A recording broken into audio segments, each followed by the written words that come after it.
Assalamualaikum warahmatullahi wabarakatuh. Hai Sobat Literasi yang ada di rumah, gimana kabarnya?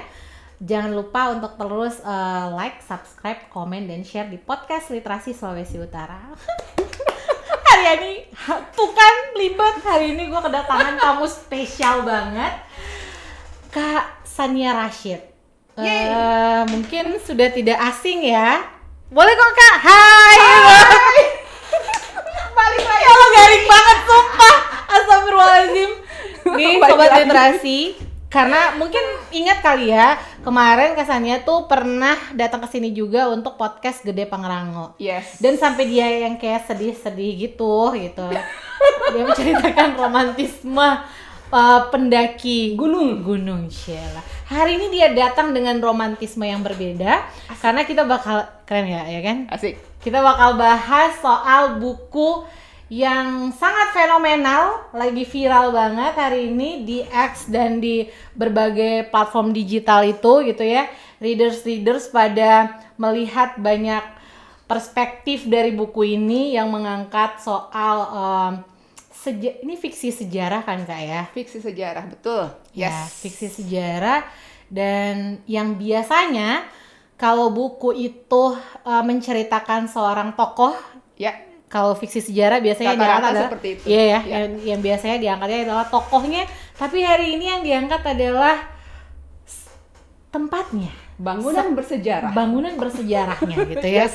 Si sekolah kedokteran ini. Yes. Gua bahasa Belandanya mohon maaf mesti buka buku lagi ya kan, bahasa Belandanya. Stovia, disingkat jadi Stovia. School of Opleiding van Inlandse Artsen. Oh, assalamualaikum. Oke. Tenang, yang nulis dulu juga belibet. Iya kan? Ya Allah, tolong. Nah, teman-teman Sobat Literasi yang ada di rumah, hari ini Kak Sania akan ngobrol banyak sebenarnya terkait dengan, sebenarnya kita nggak mau banyak ngulik karena di buku ini, karena sebenarnya teman-teman harus baca karena buku ini terlalu keren dan baca dong. Dan pastinya buku ini akan dia tuh kayak punya keyakinan gitu loh Mbak, ini bakal jadi film gitu. Amin ya Allah, amin. Amin banget. Amin karena buku ini tuh kayak nggak seperti novel-novel yang lain. Mungkin novel-novel sebelumnya tuh keren-keren ya. Tapi kalau soal fiksi sejarah ini tuh kayak beda aja gitu. Nah, oke. Hari ini judul kita adalah Romansa Stovia, dari halu menjadi karya. Yes. Karena penulis rata-rata ya halu. Iya. Ya halu lah. Iya. Kalau nggak mungkin jadi tulisan ya kan? Nggak mungkin jadi tulisan yang kemudian tuh punya kayak setting yang luar biasa. Nah, Kak, gimana kabar lo hari ini? Alhamdulillah. Rasanya senang kembali, Cile. Iya, rasanya senang kembali ke Manado. Ke Literasi Sulut, ke Peres. Ke setting awal di mana Stovia ini saya jelaskan lahir dan banyak bab di sini membahas tentang Manado. Iya. Ya. Lahir dan tumbuh. Dan tumbuh. Berproses dia yang akhirnya menjadi si Jansen. Yes. Kak, apa yang melatar belakangi akhirnya novel bergenre fiksi sejarah ini, Romansa Stovia itu lahir ke muka bumi? Lahir ke muka bumi. Iya dong. Apa itu? Sebenarnya sih kita harus jangan memungkiri kalau misalkan literasi di Indonesia ini untuk generasi muda masih agak kurang. Ya, lagi betul, belajar kan? Untuk maju ya. Lagi belajar untuk maju. Yes. Terutama di era digital sekarang kan ya. Orang lebih suka baca gadget ketimbang baca anything in social media. Yes. Daripada baca buku atau buku pun kan bisa cetak, bisa digital kan. Iya. Jadi sebenarnya tujuan saya untuk melahirkan Romansa Stovia ini di muka bumi, untuk mengajak generasi muda sekarang membaca sastra, sejarah dengan cara yang lebih ringan dan mudah dimengerti. Lebih ringan dan mudah mengerti. Menurut lu? Menurut kita generasi muda sekarang ini kan rata-rata soalnya orang. Tapi memang benar sih. Ya orang kalau baca sejarah kan udah, aduh ribet apa banget sih gitu. Apaan sih nggak tertarik. Iya. Diksinya berat, Yes, ya kan, iya, seperti iya. itu. Jadi orang kadang-kadang, gue udah ngantuk duluan, males yang kayak gitu. Iya. Nah, saya mencoba menghadirkan dengan romansa Sofia ini dengan cara yang lebih mudah dimengerti. Oke. Seperti itu. Tapi memang benar, setelah mungkin lo belum kelar ya bacanya teman-teman ya Sobat Literasi. Tapi isi buku ini tuh, kenapa jadi gua review ya buku ini? Besok jadi influencer, nggak jadi host lagi. Jadi buku ini tuh sebenarnya Sobat Literasi memang enak banget Kak, karena bahasanya tuh ringan, mudah kita untuk diajak untuk berhalusinasi gitu ya, berhalusinasi, kayak membayangkan sesuatu dan menjadi si sosok itu. Jadi kita kayak nonton film gitu. Ngobrolin soal nonton film Kak. Artinya kan berarti lu tuh kayak punya ancang-ancang gitu kan, bahwa gue bakal tulis buku ini nih nantinya akan gimana gitu. Ada nggak sih kepikiran gitu Kak? Awalnya sih enggak ya. Ini jujur aja, awal naskah itu saat saya masukkan ke KPG, itu memakai point of view orang ketiga. Oke. Iya. Tokoh utamanya si 4 orang inilah ceritanya. Si Arsan, Jansen, Sudiro, dan Hilman. Iya. Setelah direview, and then KPG bilang coba diganti setting POV-nya orang pertama. Lalu dari keempat tokoh ini kamu pilih salah satu yang menjadi si key role-nya ini siapa. Setelah discuss, kan ini mewakili Jawa, Sunda, Padang, dan Minang. Sulawesi. Sunda, Manado, Minang, dan Jawa. Iya. Ya kan? Ini sih sebenarnya waktu itu pembicaraan kita bertiga ya, Mbak Kris, manajer KPG. Bukan di sini nih. Bukan sini aja. Khusus nih. Editor, Mas Alfa sama saya. Di mana ngomongnya di dalam lift kita mau makan siang. Iya Allah. Nggak romantis banget ya. Nggak romansa banget ya. Terus Mbak Kris beliau bilang, pakai aja yang orang Manado. Asik. Orang Manado lebih menjual kan? Oke. Bukan berarti yang lain nggak menjual ya sebenarnya. Maaf ya. Tapi kita coba Iya. menampilkan satu setting ceritanya di sini kan yang tidak banyak diungkap di banyak buku. Yes. Oke, saya tidak berbicara tentang Menarik. kesukuan ya, sukuisme di sini, tapi coba kita angkat yang Manado. Menarik. Manado kan? Menarik. Apa mau lawang? Astagfirullahaladzim. Menarik ketika akhirnya memilih untuk jadi yang keluar dari itu lalu akhirnya saya rubah cerita. Saya cuma dikasih waktu nggak sampai 1 bulan untuk merubah cerita total. Oh, cakep. Dari bab 1 sampai terakhir kan, sampai halaman terakhir. Lalu September itu saya kirim, akhir Agustus tahun lalu saya kirim ke editor, nggak ada jawaban, Bu. Oke. Editorku ini orangnya pendiam, Bu, nggak kayak yang lain-lain kan. Sampai aku berpikir ini sebenarnya tulisan gua tuh diterima nggak sih? Enggak, iya kan? Nggak ada, kok nggak ada beritanya? Gitu kan. Ternyata setelahnya editor tuh bilang, Mbak, aku udah baca. Dia bilang gini, Mbak, waktu menuliskan ini sudah berpikir ini akan dijadikan film ya? Karena itu yang dia rasakan mungkin kan. Yes. Seperti itu. Dia memiliki perasaan yang sama saat aku baca buku ini. Kan entah editor, moderator, host, mereka kan memposisikan diri sebagai pembaca nantinya saat dilempar ke publik. Seperti itu. Itu sebenarnya sih nggak ada juga yang maksudnya I'm doing my best gitu kan, dalam imajinasi, 100% penjiwaan. Kalau ada jalannya, nanti bisa dijadikan film ya alhamdulillah. Harus ya. Hanung Bramantyo posisi gitu. Hanung posisi Mas Hanung gitu. Mas Hanung tolong follow IG saya. Iya, ntar lah ya. Kita tek-tekin ya. Oke. Tapi memang ini buku yang menurutku sih sayang kalau nggak di filmkan sebenarnya ya, karena ini mengangkat sebuah kisah yang berbeda dan kebanyakan anak muda sekarang tuh merasa bahwa sejarah itu terlalu membosankan, tapi ini diangkat dengan cara yang renyah gitu ya, renyah versimu, dan benar itu nyampe sih ke ke para pembaca. Well, Mbak, aku penasaran. Setiap bukumu itu kan selalu ada unsur Sulawesi Utaranya ya. entah itu aku salah atau benar, tapi aku kayak merasa gitu. Oke. Kenapa harus ada setting yang, apakah akhirnya kamu melahirkan buku ini karena ada romansa tersendiri di balik cerita ini? Sejarah si gedung ini ternyata mengangkat ada unsur si lelaki ini di dalam sini. Maksudnya ada unsur suku ini gitu. Bukan suku ya, tapi kayak ya kenapa gitu. Aku kayak penasaran aja. Gitu. Soalnya ya. Aduh. Binyo mana ada emang gagak-gagak. Nggak bisa lihat yang bening-bening lu. Emang Enggak. Ya yang benar. Tadi yang benar banget ya, sobat literasi. Yang ini yang benar aja. Fakta. Oh, itu fakta. Ya, baik. Oke. Jadi Stovia ini sekolah kedokteran Bumi Putra. Yes. Waktu dia didirikan 1902, itu mayoritas siswanya memang sesuai dengan yang ada di sini. Itu Manado, Ambon, Minangkabau, Jawa dan Sunda. Iya. Hanya itu. Iya. Dan itu beneran kayak lu riset dan menemukan itu gitu ya? Yes. Karena waktu saya riset, kan ada bukunya tuh, buku dokter lulusan Stovia dan sekolah dokter Jawa. Iya. Itu orang Manado semua. Iya, keren.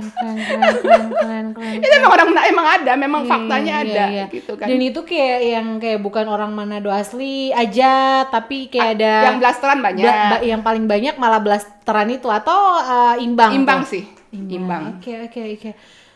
Dan itu yang lu kayak nggak kepikiran gitu ya, kayak tidak menyeting bahwa ini bakal ada banyak ini, jadi gue akan menemukan. Enggak ya? Karena saya waktu saat riset itu kan saya bolak-balik ke Museum Kebangkitan Nasional.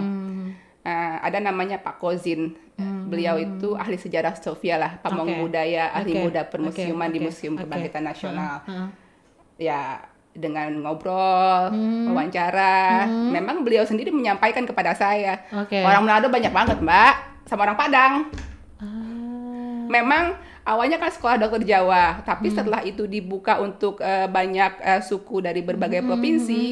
Nah, suku-suku itulah yang masuk ke Stovia dan Ambon.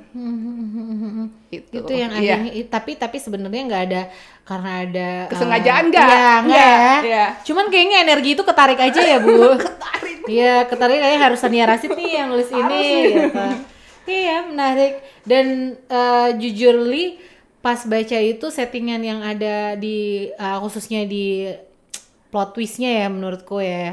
Dan menurutmu tadi barusan lo sampaikan bahwa di Kawanua Pecirita itu bener-bener kayak bisa ngebayangin gitu loh Mbak. Padahal aku juga belum pernah melewati si gereja itu. Tapi lu kayak bisa detail gitu loh. Itu saya pernah lewat situ soalnya. Lewat situ, udah gitu baca-baca sejarah karena saya suka baca sejarah.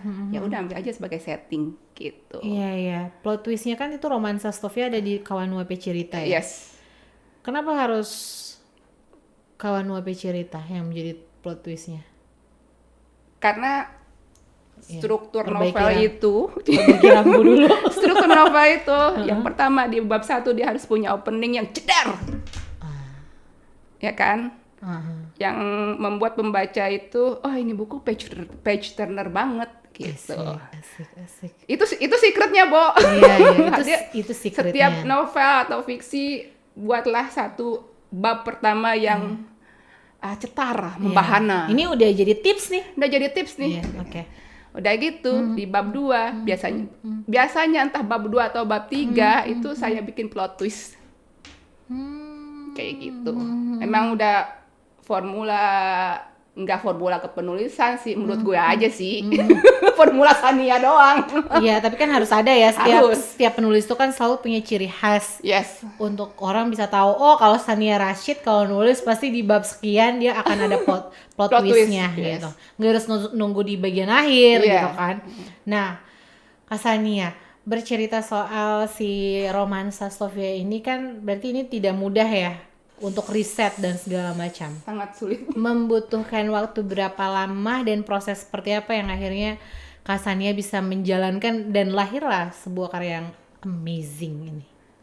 Ini prosesnya dari ide datang nih, nongol nih si ide datang. Iyalah, gitu kan. Ide nggak mungkin Sampai launching 1 Juni kemarin adalah 3,5 tahun. Wow. Good job. Melewati jatuh bangun, masa frustasi. Oh, ada sampai sampai frustasi. Sampai saya bilang saya nggak mau nulis lagi. Gua mau kerja di hotel aja di Dubai lagi kayak dulu. I will leave all my writings behind. Just forget it. I'm moving on. Why? Karena mencari penerbit yang mau menerbitkan genre seperti ini adalah sulit. Oke. Sabar. Tahan. Akhirnya, karena ya kita tidak menutup mata ya. Yes. Yang namanya orang berjualan dia kan maunya yang cepat laku. Iya. Yang followersnya banyak, yang sudah guarantee. Ini siapa nih bocah nulis kedokteran, punya nama apa dia? Iya. Iya kan? Enggak kayaknya kalau Sania yang ini mendingan enggak. Akhirnya ini baru diterima oleh KPG. Setelah jatuh bangun, setelah nangis dulu, terus kayak gitu. Kebetulan saya ini secret loh sebenarnya. Ini secret tapi oh my god, thank you. Iya. Sampai itu bulan Juni Juli tahun lalu. Karena udah saking sulitnya saya udah mentok gua mau kemana. Ini harus punya rumah, ini harus terbit. Ya. Itu saya nangis, saya sampai buka LinkedIn nyari kerja. Gua mau kerja saya kan tahu kan saya anak perhotelan. Gua mau kerja di hotel di Dubai lagi kayak dulu. I want to live free. I don't care about writing. I want to leave all my writings behind. I don't care. Akhirnya ada. Sampai udah di tahap itu ya? Udah di tahap itu. Karena saya capek. Iya. Aku lelah berjuang sendiri. Ya Tuhan. Tolong hamba. Aku lelah berjuang sendiri. Hayati lelah banget. Ya Allah. Tolong Hayati. Lalu akhirnya ada seorang yang cukup saya hormati dan segani. Beliau yang menyarankan, sebenarnya saya udah bilang sih sama beliau dulu. Waktu novel yang lalu terbit, beliau tanya sama saya, kamu sekarang lagi nulis apa, Sania? Yes. Saya bilang, saya lagi nulis Stovia, Mas. Dengan bangganya gitu kan. Cielah. Dia begini, sekolah kedokteran pertama itu. Iya. Terus dia ngeliatin gue dong dari atas ke bawah kan. Ini bocah, dokter bukan, belajar kuliah sejarah kagak, nulis Stovia gitu kan. Terus beliau tanya, planningnya saya mau masukkan ke rumah penerbit yang terbaik, yang nggak main-main lah istilahnya. Iya. Ya udah, akhirnya saya coba kesana kesini, sampai saya akhirnya nulis lagi. Terus dia bilang ini, coba ke KPG, akhirnya masuk, diterima dengan warm welcome. It was very warm welcome, meskipun banyak yang harus diperbaiki. Iya, but okay, at least, gitu ya. At least gini loh, kasih saya kesempatan dulu, give me a chance. Lalu kasih saya feedback. Maksudnya kalau ada seseorang menilai tulisan saya ditolak, ya kamu jelaskan dong kenapa saya ditolak. So penulis itu bisa belajar untuk memperbaiki gitu kan. Oke, nextnya saya akan bikin seperti ini. Ini cuma KPG yang kasih kesempatan. Thank you KPG. Thank you Mbak Christine. Kayak seperti itu. Aku terhura sih. Iya, itu sangat terharu karena pertama kali akhirnya saya datang ke sana, kita ngobrol, saya, Mbak Christine sama editor, itu saya yang dikasih feedback, saya cuma bengong aja. Bengongnya itu saya bilang gini, this is the publisher or publishing house that I really wanted. Seseorang yang kasih feedback sama saya, ini kurangnya di sini loh, kamu ganti yang seperti ini. Yang seperti itu. Jadi nanti hasilnya itu benar-benar akan genuine. Karena ini editingnya 6 bulan, Mas, Mbak, Tante, Om. 6 bulan. Editingnya 6 bulan, yang ini termasuk cepat. kalau kata editor sih ini termasuk cepat. Yang namanya penulis ya dia kan pengen yang bukunya cepet-cepet terbit, nih kan. Lalu sih KPG itu nggak usah buru-buru. Iya. Biar hasilnya maksimal dan rapi. Iya. Terbukti sih bestseller. Tapi cakep sih. Oh iya. Iya. Ini karena kalau novel biasa ya paling editingnya sebulan 2 bulan, ya kan? Seperti itu. Ini 6 bulan. 6 bulan. Digarap dengan serius. Digarap editornya soalnya editor sastra. Oh iya, thank you. Ya, jadi tidak semua penerbit itu punya editor sastra. Iya. Keren sih KPG. Yes. Aku padamu. Aku padamu. Mbak, bicara soal lahirnya buku ini, kemudian setting, kita mau ngobrolin setting, tapi aku penasaran sama sebenarnya covernya. Oke. Ini cover ya sebenarnya ya, yang membuat daya tarik pertama mata ini tertuju adalah covernya. Sebenarnya yang menjual jujur covernya. Ya, benar. Selain judulnya Ceritanya, ya. Orang kan pasti ngelihat buku itu pasti dari cover ya teman-teman ya, Yes. gitu. Karena untuk teman-teman yang pembaca pemula dan ibaratnya yang masih mau mencari tahu, saya seneng baca buku apa sih gitu, itu pasti pertama yang dilihat adalah cover. Yes. Kemudian judul. Yes. Ini subjektif mungkin ya, sobat literasi ya. Tapi kalau aku kayak gitu, pertama lihat covernya, kemudian judulnya. Yes. Next baru aku akan cari tahu siapa penulisnya. Yap, betul. Kenapa bisa sampai covernya secami ini, seromansa ini? Ini 7 kali ganti cover, mungkin 8 ya. Cakep. Cakep. Ya. Satu pun gak ada yang, aduh kayaknya kurang gitu kan. Akhirnya desainer covernya namanya Ellen dari KPG. Akhirnya saya dan editor sampai pada satu titik. Saya bilang gini aja deh. Ini kan kita udah bolak-balik ya. Maksudnya setiap orang sudah memberikan feedback. Aku maunya ini kurang yang seperti itu kan. Biarkan si desainer ini bertapa 1 minggu. Terserah dia mau ngapain. Udah gitu biar dia mengeluarkan imajinasinya. Lalu kita lihat itu nanti. Ya udah akhirnya jadi ini. Yang ini tuh ada ini tuh kayak ada, ini pure dari yang desain covernya atau kayak lo ada kasih masukan atau apa? Ya awalnya di 7 cover sebelumnya. Jadi kan selama ini kalau ini lo beneran nggak ada andil gitu ya? Apa fungsinya lo gitu? sebelumnya kan gini, aku maunya begini, ini maunya begini, gitu. Ini kan mau kita, ya kan? Bukan mau si desainer. Mending kasih aja sama desainernya. Terus desainer butek gitu ya? Apa sih orang nggak kelar-kelar? Iya. Jadilah ini gitu. Tapi ini serius teman-teman. Banyak kok yang ini, yang komen. Aku beli karena covernya. Beli karena cover. Iya, karena nggak tidak mainstream. Iya, anti mainstream. Cover bagus banyak, sangat banyak. Banyak banget. Ya kan? Tapi yang eye catching, yang orang I really wanna have it, yang kayak gitu kan, itu jarang. Right, terus sekali. Romansa Stovia, Mbak Sania. Di buku ini dari mulai covernya gitu kayak udah dipikirin banget gitu ya. Gue berharap sih ketika akan dijadikan film, cover ini tidak akan hilang ya. Karena kayaknya udah ikonnya dia. Kayak jadi satu paket gitu sama si karya ini gitu. Nah, Kak, ini kan di dalam dengan berbagai setting ya, yang lo hadirkan, tidak hanya di Sulawesi Utara, tapi di berbagai daerah yang hadir sebagai kota-kota pilihan yang ada di sekolah di Stovia ini. Bagaimana kemudian lu melihat, lu berimajinasi, berhalu gitu ya. Berhalu itu membayangkan dari kota satu ke kota yang lain, apakah hanya sampai di riset melalui media sosial atau misalnya Google atau YouTube gitu, atau memang lu datengin gitu, Mbak?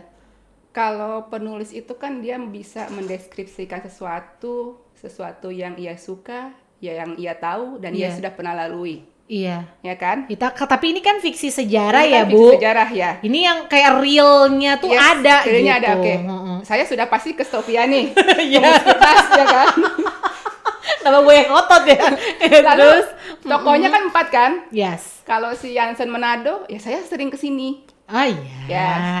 Ketemu Minangkabau, saya kan? yes. Si Arsan, kakekku orang Padang, orang Minang. Oke. Ya kan? Iya. Lalu Hilman kan orang Sunda, aku kan juga Sunda. Oh, kamu Sunda? Aku campur tanahnya banyak. Iya sih. Cuma nggak ada Belanda aja. Oke. Kalau Jawa, ya saya bukan orang Jawa, tapi I've been to Central Java, East Java kan itu mudah ya. Mudah. Lalu banyak orang yang saya temui juga dari suku Jawa. Itu jadi lebih gampang sih mendeskripsikannya.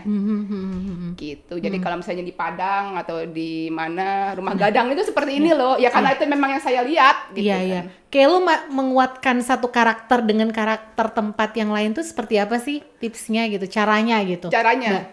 Oke. Dalam menciptakan satu tokoh, saya itu selalu tidak menganggap dia itu tokoh fiksi. Oh, oke. Anggap aja dia manusia nyata. Ada. Manusia nyata itu kan saya, misalnya kita.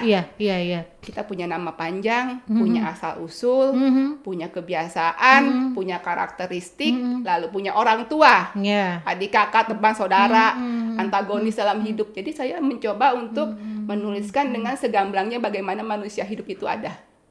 Oke. Gitu. Iya. Nah, yang menarik di buku ini ya, Mbak, kan aku baca novel, tapi tidak serta-merta aku kayak bisa membayangkan si misalnya si Hilman ini perawakannya seperti ini gitu.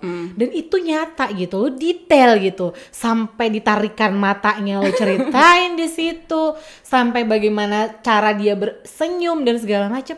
Itu bagaimana gitu, maksudnya ya gue penasaran gitu, kayak gimana lu bisa sedetail itu menampilkan karakter satu dengan yang lain gitu. Ada beberapa tips dan trik biasanya. Kalau tulis dulu, lo jahit atau gimana sih? Biasanya gini, tips pertama biasanya saat saya menuliskan menciptakan satu tokoh fiksi. Itu kadang-kadang saya berpikir halu dulu. Saya halu dulu. Kalau misalnya si Jansen ini jadikan film, siapa yang cocok jadi dia? Oke. Itu yang pertama, ya kan. Kalau Hilman ini nanti jadi ada nyata, siapakah yang cocok jadi Hilman?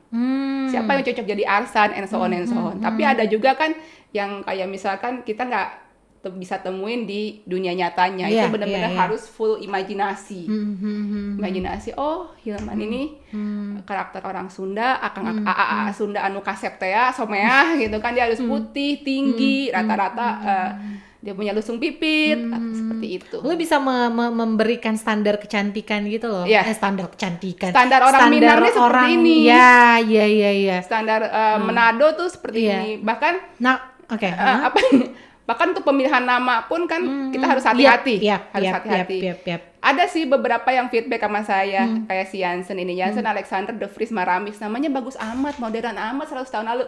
Aku bilang gini, orang Manado ya, mau 100 tahun lalu, mau sekarang, nama itu mah biasa. Iya, benar sih. Iya kan, nama Jansen Alexander, zaman-zaman dulu siapa sih pahlawan-pahlawan dulu kan? Samratulangi, kan namanya Walanda Maramis, itu kan nama-nama bule semua. Jadi bukan saya yang kebule-bulean, tapi memang Robert Monginsidi, Walter Robert Monginsidi gitu kan. Meskipun Monginsidinya nama Hindia, apa sih nama kita gitu kan, tetap aja Walter dan Robert itu kan nama luar. Dan itu nggak ratusan tahun lalu sih, misalnya 100 tahun lalu lah. Iya. Jadi pemilihan nama tuh seperti itu. Iya. Saya harus pikirin, ini cocok nggak ya namanya ini? Iya. Gitu. Jadi lo kayak kesini tuh kayak mengajak Jansen pulang kampung ya. Welcome Jansen. Welcome home Jansen. Welcome home Jansen. Lo tau nggak sih Mbak, kita sekarang udah berapa menit? Nggak tahu. Sejam ya. Kita udah 30 menit lewat teman-teman. Okay. Banyak hal yang pengen Dila ceritain, tapi kalau mau melihat lengkapnya ya pembahasan kita kali ini, atau mau lihat Kasania mengulik banyak tips, Itu jangan lupa datang di Gramedia, acaranya hari Jumat tanggal 26 Juli jam 6 sore waktu Indonesia Tengah. Yes, Di hanya acara di Bincang Buku. Romansa Sofia ya di Gramedia Samratulangi. Di Gramedia Samratulangi. Jangan lupa ya teman-teman. Terakhir kesannya, boleh nggak kasih tips atau harapanmu deh terhadap lahirnya karyamu ini? Harapan lu terhadap buku ini tuh maunya seperti apa? Semoga generasi muda ke depannya lebih senang membaca sejarah dan amin. Dan memotivasi mereka juga untuk menulis juga. Harus. Iya. Karena menulis itu akan membuat kita dicatat oleh sejarah ya. Iya. Dan sering-sering main ke museum. Sering-sering main ke museum. Karena Indonesia ini kan kebanyakan anak Gen Z sekarang, mereka menganggap Indonesia itu udah merdeka aja. Mereka nggak tahu ada perjuangan, ya kan? Yang tiba-tiba udah ada gitu. Mereka tidak tahu kan ada perjuangan para dokter, para cendekiawan dan semuanya. Gimana sih di dalam tulisan lo ini juga di awal-awal menceritakan bagaimana orang Jawa berjuang untuk mendapatkan kesetaraannya di dalam sekolah ini. Ya ampun, sayang sih sebenarnya kalau nggak dibaca. Karena ini bercerita tentang kesetaraan, di dalam ada. Bicara soal sejarahnya, bicara soal romantismenya, bagaimana memperjuangkan cinta, ya kan? Ya Allah, tolong. Oke, Kak Sania. Terus jangan lupa mau menyampaikan di Museum Kebangkitan Nasional mereka ada model United Nation. Jadi kepada seluruh sekolah SMA sederajat se-Indonesia, betul. Silahkan untuk mendaftarkan sekolahnya untuk ikut Muskitnas. Itu seluruh biaya ditanggung oleh Kemdikbudristek termasuk transportasi dan akomodasi. Silahkan follow IG-nya Muskitnas Official. Gila, udah jadi brand ambasadornya Muskitnas nih. Allahu Akbar. Oke, Kasania, thank you so much. Sebenarnya masih banyak lagi yang pengen ditanya. Kan nanti kan di Bincang Buku kan? Iya dong, bakal lengkapnya jelasnya ada di Bincang Buku. Jadi Kasania ngasih tipsnya apa? Jangan lupa untuk tetap ke museum, baca buku. Ayo ke museum. Ayo ke museum. Enggak, memang jargonnya mereka seperti itu. Ayo ke museum. Oke. Bisa banget ya. Suka nge-distract gitu tiba-tiba. Ya udah teman-teman sobat literasi, terima kasih banyak Kak Sania. Sukses untuk acara-acara yang ada di Sulawesi Utara, Kota Manado khususnya. Sukses dan mudah-mudahan ini bestseller. Amin. Segera gitu Cetak ulang lagi yang kesekian gitu ya. Sampai 50. Amin ya Allah. Dan mudah-mudahan buku KPG ini pusing. Dan mudah-mudahan buku ini bakal dijadiin film. Amin ya Allah, amin. Oke teman-teman sobat literasi, terima kasih banyak. Dan jangan lupa untuk like, subscribe, komen, dan share di podcast Sulawesi Utara. Dan jangan lupa untuk follow juga IG-nya Kak Sania Rashid dan KPG. Pantengin terus karena ada informasi yang keren-keren pokoknya. Bye-bye, sampai jumpa. Dadah. Bye. Salam literasi.